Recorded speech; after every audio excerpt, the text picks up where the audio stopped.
Hello, friends, and welcome back to Stories About Entitled People.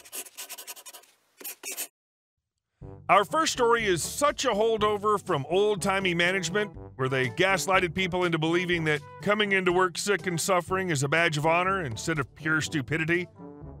But before we dive in, make sure to hit that subscribe button, smash the like if you enjoy the content, and ring that notification bell so you never miss a juicy story. I need a doctor's note to work from home? If you insist.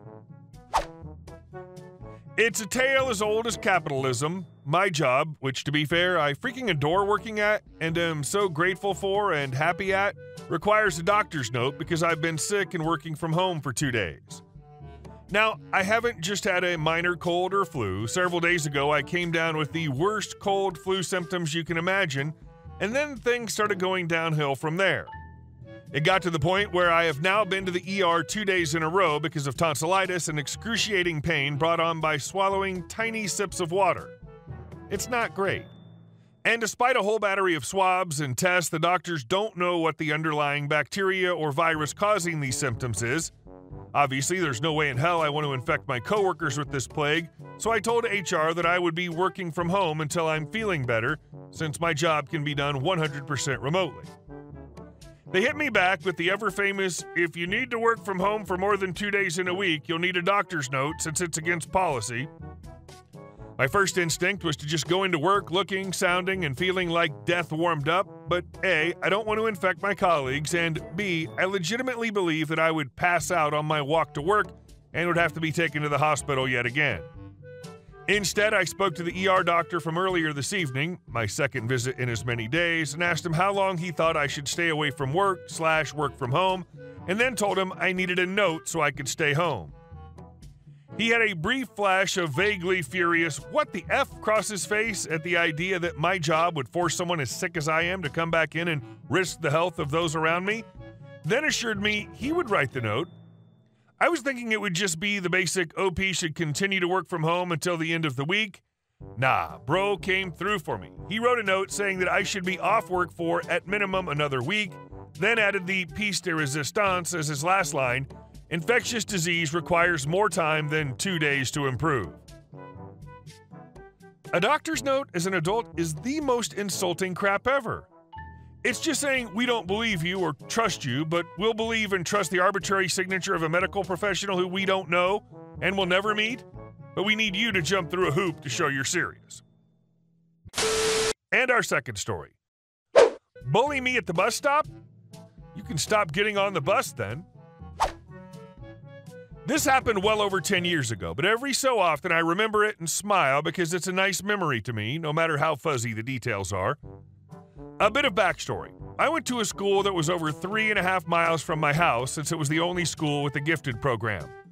I think my mom didn't drive me to school because of her job at the time, but there was a bus stop to get to my school at the other school that was a little under a mile from my house. So every morning she would get me ready and then we'd get in her car and drive to the bus stop. I'd get out to wait for the bus and she'd leave when the bus came. Here's where the story starts, finally. At the time of this story, probably second grade, I was on horrible terms with a girl in my class. I forget who bullied who, but eventually we made up. Enter her older brother and his friend. I think they were in 6th grade. I remember them being significantly taller than me. I have no idea why, but one day they decided that every day at the bus stop, while we were waiting for the bus or our rides, they were going to bully me. It started out kind of small, calling me names regarding my weight, calling me weird, etc. I've always been obese, I'll admit it. I was also autistic, but I wouldn't be diagnosed for a few more years, despite my mom fighting for a diagnosis since I was in any sort of schooling. What they said hurt me, but I never showed it. And then it escalated. It had probably been a few months by this point, and they hadn't stopped the bullying. It was another afternoon, and I was waiting for my mom, trying to ignore them, smushing berries from the bush beside the school doors with my fingers. I don't know what sparked it, but I heard laughing as the brother of the girl I previously had issues with grabbed onto one of the pillars and pretended as if he was sucked in by something. That something was me. He said she has her own gravitational pull, and some other things that implied I was as big as a planet. His friend had joined in at this point. I tried to hold it together, but I couldn't. I cried in silence, and when my mom pulled up and I got in the car, she asked me what was wrong, and I completely broke. I explained through sobs that the boys who were still at the bus stop were bullying me, and I like to imagine that this made my mom see red. Things are a bit fuzzy from here, but I believe my mom called the bus garage and bus coordinator person, told them the situation, and a few days later the boys stopped showing up at the bus stop.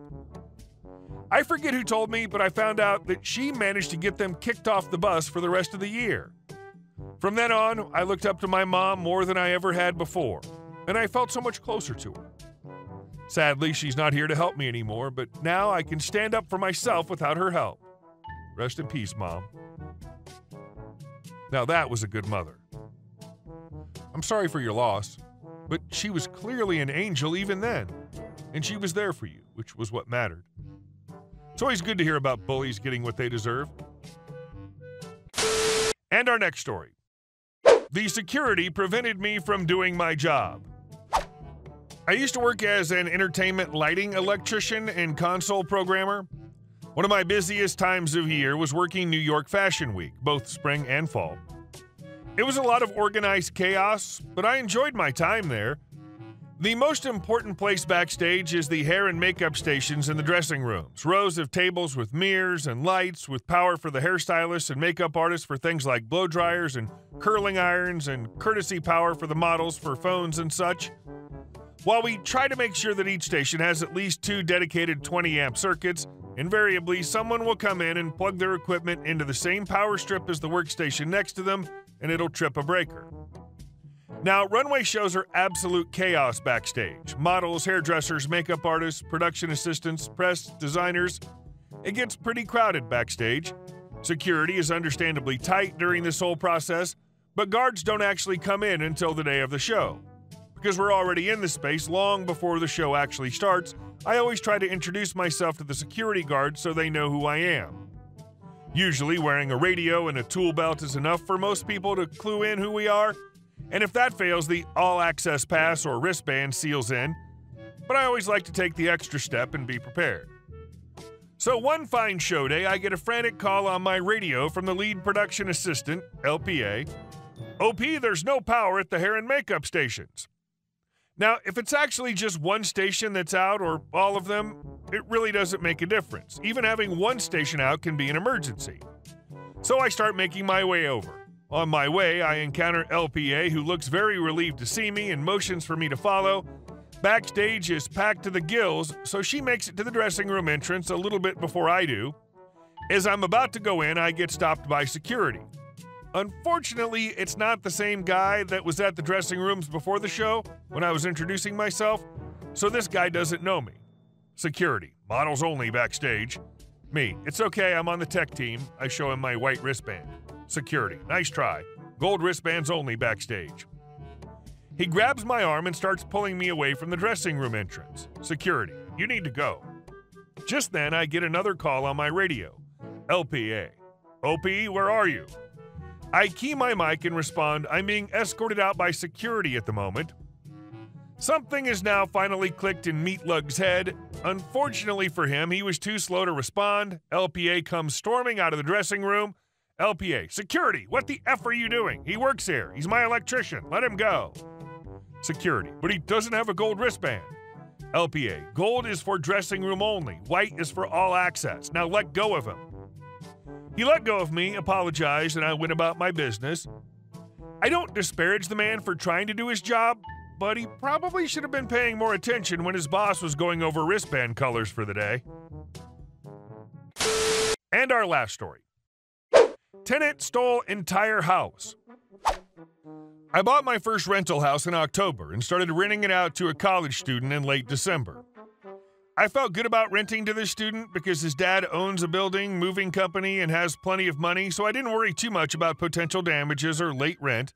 The father signed the rental contract and paid the rent. In January, the AC unit in the house broke, and I was quoted several $1,000s to replace it. Due to personal financial issues, I couldn't afford to fix it right away. I didn't want to leave my tenant without AC, so I offered his father the chance to prepay 4 months' rent so I could replace the AC immediately. I was just trying to make the best of a bad situation. The father was understandably upset and chewed me out over the phone. 2 days later, he showed up at my house drunk, screaming and threatening me, saying I'd pay for screwing his son over. He left after I threatened to call the police. I never heard anything from him after this, but the rent kept coming in, so I decided to let it go since the son shouldn't suffer for his father's actions. I finally had the money to replace the AC, so I scheduled a contractor to install it on Wednesday. I texted the son to let him know, and he just said, haha, sure. On Wednesday, the contractor couldn't find the house. He told me there was no house at the address I gave him. I double-checked the address with the realtor and some documents I had, but the contractor insisted it was wrong. So I scheduled him again for the next morning so I could drive him to the house. The contractor was right. There was no house at the address.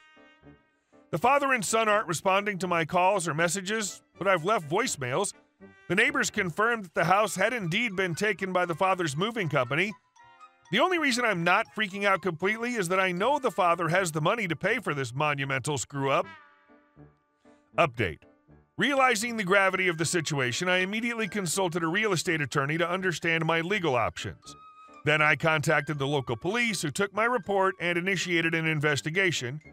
With the help of my attorney, I also filed a civil lawsuit against the father and his moving company for the unlawful removal of my house.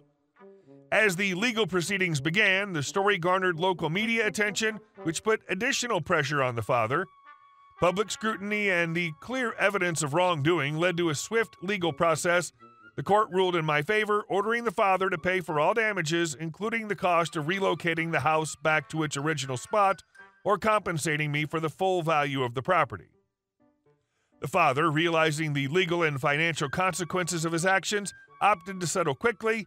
He paid a substantial amount that not only covered the relocation and repair costs, but also compensated for the emotional distress and inconvenience caused.